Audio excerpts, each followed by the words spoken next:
Astro సిండికేట్లో మీ personal and business promotions కోసం కింది నెంబర్కు కాంటాక్ట్ చేయండి.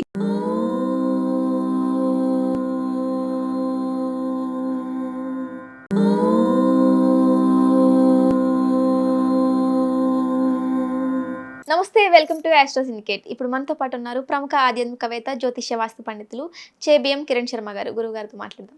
నమస్తే గురువుగారు. అఖండ ఐశ్వర్యవతి భవ. కళ్యాణమస్తున్నాను. గురుగారు, సఫల ఏకాదశి ఆ రోజు పూజ మనం ఏ విధంగా చేసుకోవాలి, అలాగే ఏ సమయంలో చేస్తే మంచిది, ఆ రోజు ఏమైనా మనం ఉపవాసం ఉంటే మంచిదే అంటారా? నిత్య కళ్యాణ పచ్చతోరణం అనేది ఏకాదశికే ప్రాధాన్యత ఎక్కువ. ఓకే. అసలు ఏకాదశి రోజు చేసేటువంటి పూజలు పునస్కారాలు ఇంకా ఏ తిథి రోజు కూడా జరగకపోవచ్చు. అంతటి చాలా ఉత్సవం జరిగేటువంటి పుణ్యమైనటువంటి తిథులు అవి. అటు పితృదేవతలకి, ఇటు దానాలకి, దర్పణాలకి, దానము, అలాగే కొంతమంది అన్నదానం కూడా చేస్తుంటారు. యాక్చువల్గా అన్నదానం అనేది నిషిద్ధం. అంటే అన్నం పెట్టడం వల్ల అన్నం తినకుండా ఉండేవాడు కొంత ఉంటారు కదా. అన్నం అంటే నువ్వు అన్నం పెట్టకపోతే ఉపవాసం ఉండేవాడు కొంత ఉంటారు కదా. మరి వాళ్ళు ఉపవాస దోషం పోగొట్టినట్టుగా దోషం ఏర్పడుతుంది. కాబట్టి ఏకాదశి రోజు అన్నదానం చేయకూడదు. ఏకాదశి రోజు చేయకూడదు. సరే, అన్నం తినే వాళ్ళకి పెట్టవచ్చు, దానికి వేరే విషయం కాదనట్లేదు.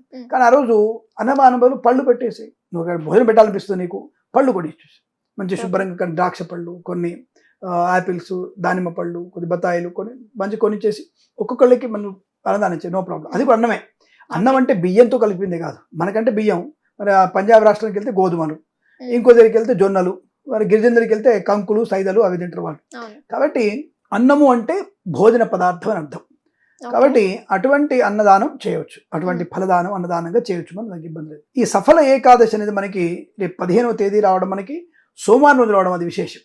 చాలా అద్భుతమైనటువంటి యోగం. అంటే ఇక్కడ శివకేశవుల యొక్క అనుబంధము, శివకేశవుల యొక్క అనుగ్రహాన్ని పొందుకోవడానికి ఉపయోగపడేటువంటి సఫల ఏకాదశి. సఫల ఏకాదశి అంటే ఏమిటి అంటే మీనింగ్ అర్థమవుతుంది కదా. సఫలము, మంచి కార్యసిద్ధి పొందుకునేది.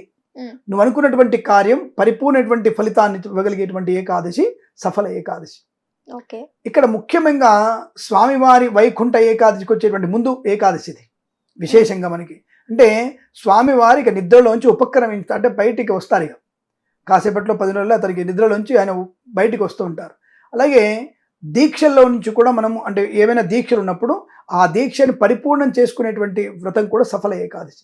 ఈరోజు ఎవరెవరైతే సత్యనారాయణ వ్రతాన్ని చేస్తున్నారో, ఎవరింట్లో సత్యనారాయణ వ్రతం జరుగుతుందో ఆ వాళ్ళ ఇళ్లలో తప్పకుండా మీకు ఐశ్వర్య ప్రాప్తి ఉంటుంది.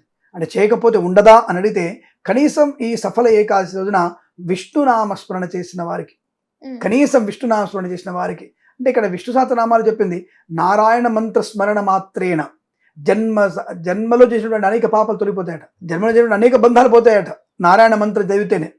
అటువంటి నారాయణ అనుకున్న మంత్రాన్ని విష్ణు సహస్రనామంగా చేయగలిగితే ఎంత అదృష్టం ఉంటుంది. కానీ అటువంటి అదృష్టాన్ని పొందుకునే నిమిత్తమై మీరు ప్రాతకాలంలో, తర్వాత మీరు ఉద్యోగాలు చేసుకుంటూ, సోమవారం కదా working day, week day first day కాబట్టి మీకు ఈ రోజున విశేషం ఏంటంటే, తప్పకుండా ఈ మాసంలో వచ్చినటువంటి ఈ సఫల ఏకాదశి ఏదైనా మీరు ఏ సంకల్పం కనుక గట్టిగా అనుకుంటే, ఏదైనా సంకల్పం గట్టిగా అనుకుంటే, గృహమో, విద్యనో, ఉద్యోగమో, వ్యాపారం గురించి అనుకుని సంకల్పం చేసుకొని కనుక మీరు ఏదన్నా విష్ణు పూజ కానీ, లేదంటే సత్యనారాయణ వ్రతం కానీ, ప్రదోష కాలంలో ఈశ్వర అభిషేకం, సోమవారం కదా, ఈ కేశవుడికి ఈశ్వరుడు అంటే ప్రీతి, ఈశ్వరుడికి కేశవుడు అంటే ప్రీతి.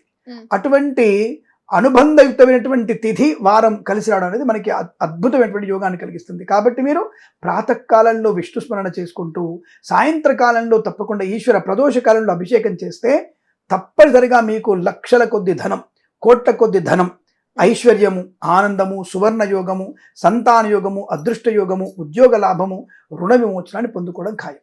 అయితే ఇక్కడ చాలా మంది అడుగుతారు, స్వామి నాకు 20 కోట్ల అప్పు ఉంది స్వామి, తీరిపోతుందా? తీరిపోవచ్చు. ఏమో, నీకు ఈరోజు అయిన వ్రతం వల్ల వచ్చే వైకుంఠ ఏకాదశి కల్లా, మొన్న మనకి దుబాయ్లో కనుక కేరళ వాసికి లాటరీ టికెట్ వచ్చింది 62 కోట్లు. ఏమో రావచ్చు, నీకు ఉన్నది అప్పు 20 కోట్లే కదా, 60 కోట్లు వచ్చింది, 40 కోట్లు మిగులుతుందేమో. ఇప్పుడు భగవంతుడు ఇచ్చేది మనకి ఆయన అద్భుతంగా ఇస్తాడు మనకి. కాబట్టి మనం భగవంతుడు కోరుకునేటప్పుడు నాకు ఇంత కావాలి, 19,50,600 రూపాయలు నాకు కావాలని కోరుకోవద్దు, నాకు పుత్ర సంతానంగా కోరుకోవద్దు, నాకు ఉద్యోగం, ఈ ఉద్యోగంలో ఈ కంపెనీ ఉద్యోగం కోరుకోవద్దు. స్వామివారికి నమస్కారం చేసి, నేను దేనికి అర్హత ఉన్నానో అది నాకు ప్రసాదించు. నేను ఎలిజిబిలిటీ దేనికి ఉన్నాను, ఆ ఎలిజిబిలిటీ నాకేది ప్రసాదించు. ఇంటర్మీడియట్ చదివితే నీకు డిగ్రీకి వెళ్ళొచ్చు, 10th చదివి డిగ్రీకి వెళ్ళమంటే 5 ఏళ్ళు ఆగాలి, అదేంటి డిస్టెన్స్ ఎడ్యుకేషన్. బట్ ఫుల్ వ్యాలిటీయా? No validity. బట్ గ్రాడ్యుయేషనా? గ్రాడ్యుయేషనే. బట్ వ్యాలిటీ ఎంత? గవర్నమెంట్ ఉద్యోగానికి పనికిరాదు అది. కాబట్టి ఏది ఎలిజిబిలిటీ అనేది ఎలిజిబిలిటీ ప్రకారంగా భగవంతుని కోరుకోవాలి. నాకు ఏది అని చెప్పేసి ప్రాప్తించమని కోరుకోవాలి తప్ప నువ్వు వెళ్ళి ఆయన కోరికలు చిట్టాలు ఇవ్వకూడదు. దానికి నువ్వు చేసేటువంటి కర్మని ఆయనకి సమర్పణ చేస్తే ఈ కర్మకి ఫలితాలను నీకు ఇస్తాడు, ఖచ్చితంగా ఇస్తాడు. అది ఏ ఎలిజిబిలిటీ ఆయన తెలుసుగా. నీ దేనికి అర్హత పొందుకున్నావు, ఎంతవరకు ఇవ్వాలి, నీకు 100 కోట్లు ఇవ్వాలా, 1000 కోట్లు ఇవ్వాలా, ఎంత పుణ్యాన్ని పొందుకున్నావు, ఎవరికి దానం చేసావు, అన్ని మన క్రెడిట్ స్కోర్ ఆయన దగ్గర ఉంటుంది. సిబిల్ స్కోర్ ఆయన దగ్గర ఉంది. అది గ్రేట్ సిబిల్ స్కోర్. అది భగవంతుడి ఉన్నటువంటి స్కోర్ గ్రేట్ సిబిల్ స్కోర్. అది నువ్వు క్రెడిట్ కార్డులు ఎంత వారు, ఎస్బీఐ అకౌంట్ ఎంత ఉంచావని ఆయన దగ్గర తెలుస్తుంది, ఆయన బ్యాంకులో. అంటే మనిషి అనేటువంటి బ్యాంకులో మనం ఎంత నిల్వ చేసాం, పుణ్యాన్ని ఎంత నిల్వ చేసుకున్నాం, ఆ నిల్వ కొద్ది సిబిల్ స్కోర్, గ్రేట్ సిబిల్ స్కోర్తోని మనకు వచ్చేటువంటి అన్ని కూడా ప్రాప్తిస్తాయి. రోగము కానీ, యోగము కానీ, సుఖము కానీ, కష్టము కానీ, సంతోషం కానీ పొందుకునే అవకాశం. కాబట్టి అటువంటి పుణ్యప్రదమైనది ఈ సఫల ఏకాదశి. ఈరోజు చేసేటువంటి వ్రతము కానీ, పూజ కానీ అద్భుతమైనటువంటి ప్రయోజనాన్ని కలిగిస్తుంది. సత్యదేవుడు కానీ, విష్ణుమూర్తి కానీ, ఈశ్వరుడు మనకి ఆనందకరమైనటువంటి యోగాన్ని కలిగిస్తాడు. కాబట్టి రోగంతో ఉన్నవారు తప్పకుండా మీ రోజున విష్ణుమూర్తిని తప్పనిసరిగా ఈ పన్నీరుతో అభిషేకం చేయండి. విష్ణుమూర్తి విగ్రహాన్ని పన్నీరుతో అభిషేకం చేయండి రోగంతో ఉన్నవాళ్ళు. ధనం కావాల్సిన వాళ్ళు తప్పకుండా పంచామృతంలో అభిషేకం చేయండి. అలాగే ఐశ్వర్య ప్రాప్తి అంటే కీర్తివంతులు, ఐశ్వర్యము, బంగారం బాగా రావాలనుకున్న వాళ్ళు, కీర్తన వాళ్ళు మన పంచదార నీళ్ళతో కానీ చక్కెర నీళ్ళతో అంటే మీరు చెరుకు రసంతో అభిషేకం చేయండి. ఇదే అభిషేకం ఈశ్వరుడు పొద్దునపూట మన విష్ణుమూర్తి చేసి సాయంకాలం ఇదే పదార్థాలతో ఈశ్వరుని అభిషేకం చేయండి. సాయంకాల సమయంలో మీరు ఈశ్వరుడికి పార్థివ లింగానికి అభిషేకం చేయండి. అద్భుతమైన ప్రయోజనం ఉంటుంది. అలా మనం చేసేటువంటి పూజలు పునస్కారాలన్నీ కూడా ఈ రోజున, ఈ సఫల ఏకాదశి రోజున ఏదైతే నువ్వు స్వామివారికి విన్నవించుకుంటున్నావో అవన్నీ కూడా సంపూర్ణటువంటి ఫలితాన్ని అందించగలిగేటువంటి అదృష్టయోగం. ఏ సమయంలో ఏ పూజ చేయాలి అని అడిగారు మీరు. అంటే ప్రాతకాలంలో మీరు సూర్యోదయానికి ముందే లేచి స్వామివారి ఆరాధన చేసుకోవాలి. ముఖ్యంగా ఈ రోజున నాకు తెలిసినంత వరకు 12 రాసుల వరకు శుభయోగమే. ద్విస్వభావ రాశులు అంటే మీనము, మిథునము, కన్యా, ధనుసు, ఈ 4 రాశుల వారికి విష్ణు సంబంధమైన పూజ చాలా ముఖ్యమైనది. బాగా గుర్తుపెట్టుకోండి. ఈ 4 రాశుల వారు తప్పనిసరిగా విష్ణు సంబంధమైన పూజ చేయండి. మీరు ధనుసు, కుంభం, మీనం వాళ్ళు, సింహరాశి వాళ్ళు తప్పకుండా సాయంకాలం పూట ఈశ్వర అభిషేకం చేయండి. అద్భుత యోగం. మరి మిగతా రాశుల వారు మీరు ఉదయం ఈశ్వరుని పూజ, సాయంత్రం మీకు ఎలా ఫ్లెక్సిబుల్ ఉన్నదో తప్పకుండా పూజ చేయండి. నేను చెప్పిన రాశులు తప్పకుండా చేయండి. ఎందుకు అంటే ఏలినాడి శని దోషం పోవడానికి కొన్ని రాశులు, ఆటంకాలు వస్తున్నటువంటి కొన్ని రాశులు, అంటే అన్ని బాగుండి ఆటంకాలు వస్తున్నాయి, వాళ్ళకి నెగిటివ్ ఎనర్జీ ఎక్కువ ఉంది. వీళ్ళు అంటే దుష్ప్రభావ రాశులు మీనము, మిథునము, కన్యా, ధనుసు రాశి వారికి ఆటంకాలు ఎక్కువగా ఉన్నాయి. పని అవుతుంది వెనక్కి వెళ్ళిపోతుంది, పని అవుతుంది వెనక్కి వెళ్ళిపోతుంది, 2 అడుగులు ముందుకు వెళ్తుంది, 2 వెనక్కి వెళ్తుంది. ఏంటి కష్టమైన వాళ్ళకి తప్పకుండా ప్రాతకాలంలో విష్ణు ఆరాధన చేయండి. అర్చన కానీ అభిషేకం కానీ చేయండి. సాయంత్రం పూట మళ్ళీ చెప్తున్నా నేను, కుంభమీన ధనుసు వాళ్ళు, సింహరాశి వాళ్ళు తప్పనిసరిగా ప్రదోష కాలంలో ఈశ్వరుణ్ణి పూజించండి, అభిషేకం చేయండి.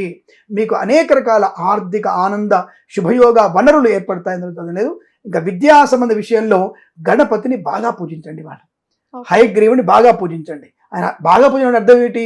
అష్టోత్తరం బయటికి వెళ్తున్నారు, హయగ్రీవాయ నమః, మహాగణపతి నమః అనుకుంటే చాలు.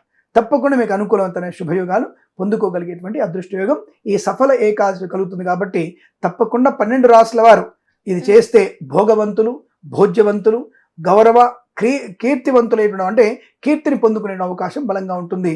అద్భుతమైనటువంటి ఆనంద యోగాలు పొందుకోవచ్చని స్పష్టంగా చెప్పబడుతుంది. ఇది మీకు విష్ణు పురాణం చెప్పబడింది, మనం చెప్పేటువంటి విషయాలు కాదు. తప్పకుండా పాటించి ఆ యొక్క శ్రీమన్నారాయణుడి, పరమేశ్వరుడికి అనుగ్రహాన్ని పొందాలని కోరుకుంటూ ప్రేమతో మీ కిరణ్ శర్మ. ధన్యవాదాలు గురుగారు.